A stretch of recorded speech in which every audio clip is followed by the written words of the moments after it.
What's up, guys? This is Kaylee Johnson here with Digital Journey. If you're a person that's wanting to learn social media, maybe that's just for you personally, maybe it's for your business, this is the right place for you. Guys, today we have Ken Pomella with us. Thank you so much for coming on the show. Thank you so much for having me. It's a pleasure to be here. I'm excited. Ken Pomella is the CEO of RevStar and a renowned technology thought leader. He specializes in harnessing the power of artificial intelligence to drive business growth and scalability. With a distinguished career spanning over 2 decades, Ken has emerged as a pivotal figure in the tech industry. He's dedicated to transforming businesses through digital innovation.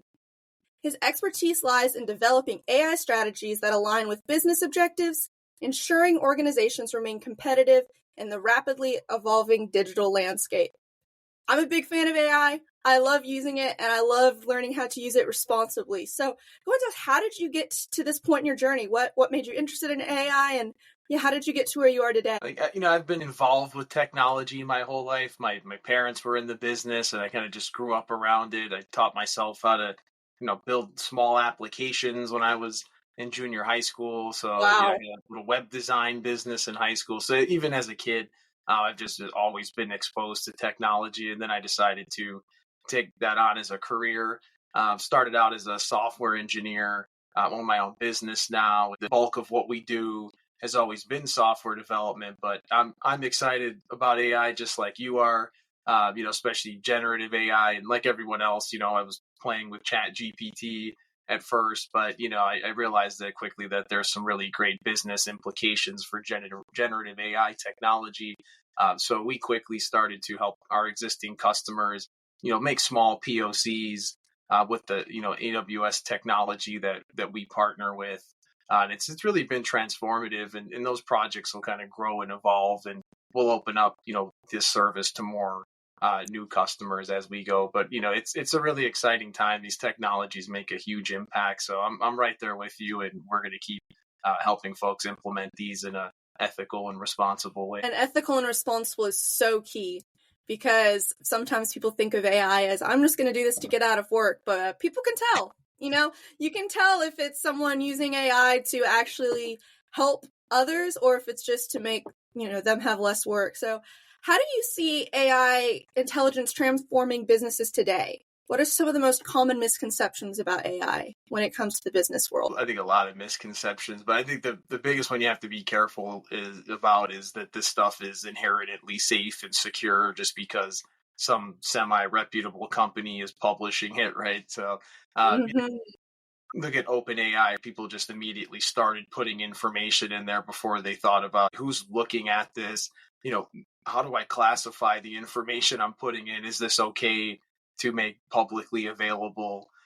There may not be bad intention there, but it's not always safe to just take any kind of information and plug it into any AI offering. What we do with customers is a little bit different because we're building custom solutions. So we'll use model as a service technologies to help us quickly POC, but we're training with their data, right? So we're not taking this and just putting it into some public service where everybody that works there can see the results. So if we have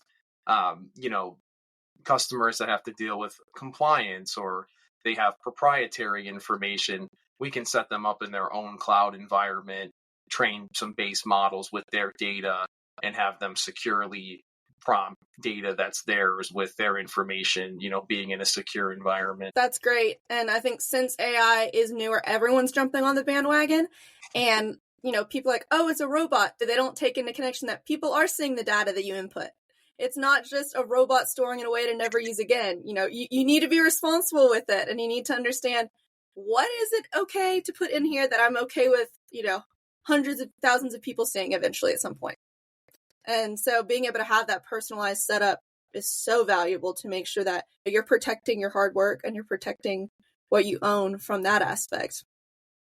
I think people want to use the tool, so you have to give them some tool to use. I know folks that just cut off Chat GPT from the work environment. People work around it, right? They take the stuff home and use it.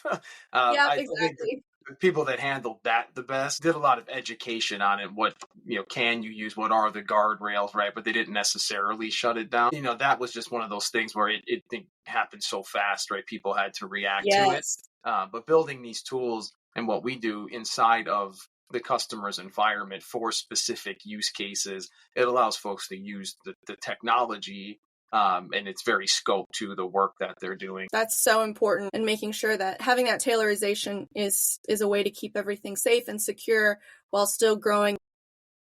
We all know that social media can be overwhelming. You think it takes so much time. You look at all these amazing creators who are doing insane viral posts and think, how can I ever measure up to them? The good thing is, you don't have to. Your point for being on social media is probably to earn money. You want to increase your sales, you want to gain more clients so that you can have more free time to pour into your clients, to pour into your family. Digital Journey can help you with that. We have a group coaching program targeted specifically for people who are overwhelmed with social media. It's really not as complicated as you think. We can teach you how to spend 15 minutes or less a day on social media so that you can gain more clients and you can up your sales. So if you want to learn more, you can go to digital-journey.net, and we'd love to help you out. Now, back to the episode. So how do you maintain a balance between innovation and practicality when it comes with implementing AI solutions for businesses? It's the POC model, the proof of concept model that we do. So let's take some data, train it, see the results we get.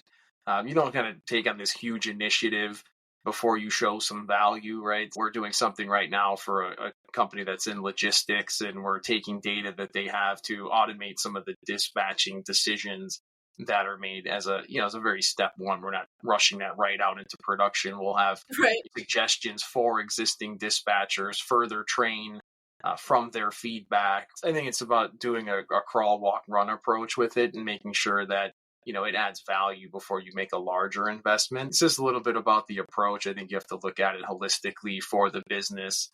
Just lean with that business mindset of, I want to test out the waters before I go all in. Yes. So you mentioned testing. What are some ways that people individually can test that? If they're a small business or someone just starting up, how can they really see if, that's what they need? If you're a developer, and there's models you can download and run on your computer if it's fast enough, right? So that's how you can tinker. If you're a business owner, you can use some of these public tools. Just be careful about putting your information in there. You can ask it questions and just see if this technology is something you can leverage in your business. For us, like I said, we quickly can POC solutions. They're still custom. You can't go buy them, but we're able to get that done sometimes in a month or two pretty quickly, just to gain some surface level insights and say, is this a good road to go down? So you're not, making this larger commitment. But yeah, it just depends on where you're at from a business perspective, the size of the business. Everybody has different needs, but everybody should be looking at AI some way. Absolutely. And I've seen companies that, what you're saying earlier, no AI at all. AI can actually save a lot of time. If you know how to use it correctly and properly. It can also get you into a lot of trouble, especially when it comes to ethical reasons and even societal impacts. But it can save you time. Personally, I love to use AI to generate prompts. If I'm trying to think of a new post to write, because I do a lot with social media, or if I'm trying to figure out what's some of the correct wording on this, I might put it in and even have it just do a proofread of some copy I've done. So just, it doesn't create my content. I create the content, but it's a little tool there to help. All right, this is how you can utilize it. So how do you approach the ethical considerations and societal impacts of deploying AI solutions in your business? A lot of people say, if you're not doing 100% of the work, then it's all wrong.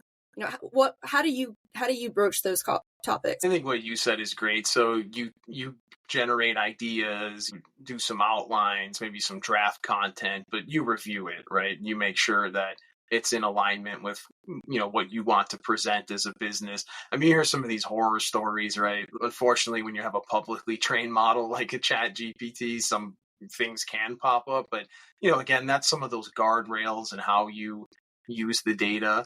It's like the Wild West out there with AI. So you want to look at the company's policies. If you can't get a clear, transparent answer on how they've trained their model, may Mm. not want to use it. But I think anything you get from any AI model, definitely double check it. You can't just go with whatever it gives you. When you build your own models, again, I get that's a little bit of an investment, but you're training it with your data, with your team. We have a really diverse global team, so that helps when you think about the ethics in this not having a bias, right? The more diverse team Yes. working on it, the better. But you're less likely to have strange things in your responses to your prompts when you own that data and you're very careful about what data you're feeding in your training. I think you have the right idea. I'd say the amount of time you save, even if you have to do some proofreading and double checking, it's invaluable. As a small Yes. business, if you can generate a lot of content very quickly, if you can write emails faster, these very basic repetitive tasks that are perfect for AI, and you're spending, let's say 1/10 of the time just double checking things. That's a huge, savings for your business. It allows you to be more competitive, move faster.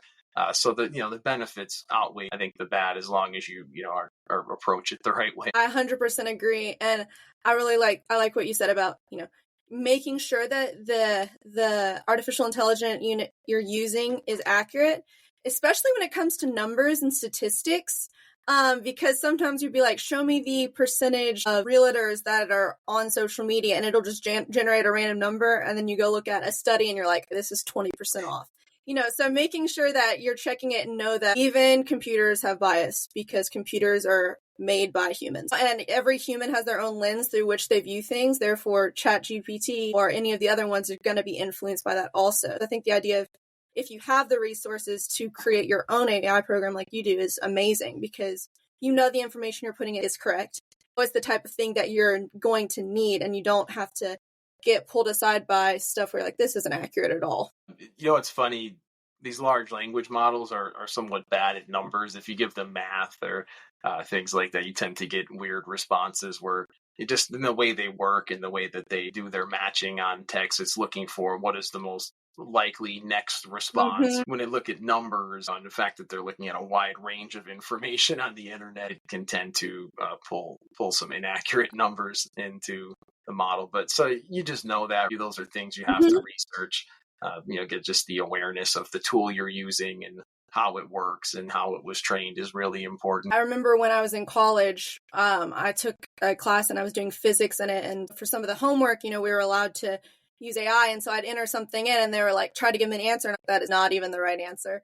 So it's knowing that even with AI, you have to take things with a grain of salt and realize that, yes, it's a computer, but it's going to make mistakes also. But it can be so valuable. I save so much of my time by using AI to proofread my material I've written, or to generate new ideas for specific content. I always encourage my listeners, utilize AI and know how to use it ethically. People can tell if a article you've written is completely AI, because it's the same 15 buzzwords used over and over with the same 3 emojis. But if you're willing to take that and add my personal brand voice to it, let me tailor it to the way I speak in real life, it can save you so much time. I don't know about when you were in school, but when I was in school, a lot of people would say, "Hey, let me have your paper," and then they would just change it around, right? So it's the same concept. Not that I'm condoning that, but it happens, right? So you still have to have your own thoughts in there, right? Like you said, people can tell, your teachers, other folks reading, this isn't you. When you read it, it doesn't have your unique spin on it. I mean, you can do some training, like here's my writing style, and it's a little bit better, but that's just not the same. And like you said, people can tell when it's genuine. But there are use cases. If you're writing a blog that's trying to give factual information, it does that pretty well, right? It saves you a lot of time with research. You can have GP pull the references. So when I think about research projects I did when I was a kid, I'm probably a little bit older than you, but we would sit in the library and have to go get books off the shelf and read them and cite them. And this would save a ton of time, right? And the most important part was thoughts that I had after, not necessarily what information I downloaded from those books. Exactly. When I was first at college, ChatGPT wasn't a thing. And so it was always go to the library, get that stuff. And then ChatGPT near the end of college came about. And then professors freaked out and were like, no, you can't use ChatGPT for a single thing. And now they're like, yeah, find references from there. Learn how to cite things correctly from there. As long as you're learning the correct way to do things and you're learning how to do it, why not? Don't have it going to write your paper, but show you how to format a reference list. Or even when it comes to stuff in the business world, if you're trying to type up a contract, have it, create a general idea of one. And then you can take it and, have your lawyer check it, or you go over it, but at least go ahead and it'll add things that you might not have thought about. I think, why stop people from using the technology? As it grows and evolves, it'll be more integrated in our lives, right? You're not going to get away from it. So it's better to embrace it and just put the right guardrails around it. When I was a kid and the internet first came out, there was the same thing. It's like, you can only reference books. You can't get things offline. Today that's ridiculous. You'd never tell someone that, right? So, right. It changes. Technology's interesting, right? When I was younger, your parents probably told you the same thing. Don't get in a car with strangers, and now you call it Uber. So it always evolves. There's this initial shock and reaction that isn't the best, but then eventually you're like, oh, this does make life easier, and it makes sense, and you're not losing your own unique thoughts that are in your presentation paper, what have you, right? You're just speeding up the research part. That's very good. Very true. What's one thought you would want to leave the listeners with? I would say, everybody just play around with these technologies, even if it's just prompting ChatGPT. If you're really interested and you're looking for a great career, download some models. You can build very small data sets on your own computer. I think there may be a misconception is that you have to have giant data sets to use AI. It's not true. Actually, it can be cost effective to train with a smaller data set if you only need that. But these are great careers. This is a life-changing technology, right? It's, I mentioned the internet. This is like the internet, right? It's going to be one of those really game-changing technologies for everybody. So it's better to learn it, use it, adapt, than to kind of be afraid of it or shun it. So that would be my tip. Just in any way you can, get involved, depending on your interest level. But this is going to open up a whole new sector of jobs and really create a lot of really cool efficiencies for our life that we haven't even seen. We're just scratching the surface. Absolutely. Very, very true. Keep trying new things. So if the listeners want to hear more about you and more about RevStar, where can we find you? So the easiest way is go to my website, kenpomella.com. There's some information about RevStar there, and you can check out the RevStar site. I have more thought leadership pieces that I publish. I also I started a thing where I interview other tech executives and get their insights on these sorts of things. It's fun to chat with other folks that are kind of leading in this space, and they're all talking about AI too. So I think everybody's excited about it. That's the best way. You can also reach out, contact me. I always love having conversations and answering questions. And we'll have all of that linked down below in the description so you can check him out. Thank you so much for coming on the show today. This was awesome having you. Thanks for having me. This was really fun. I hope you enjoyed that episode of Digital Journey with Kaylee Johnson. If you did, go ahead and hit that like button, hit that subscribe button, share, let everyone know about us, and continue to listen to our episodes. You can check them out. Go hear more about AI. Go hear more about real estate. Go learn. And thanks for listening.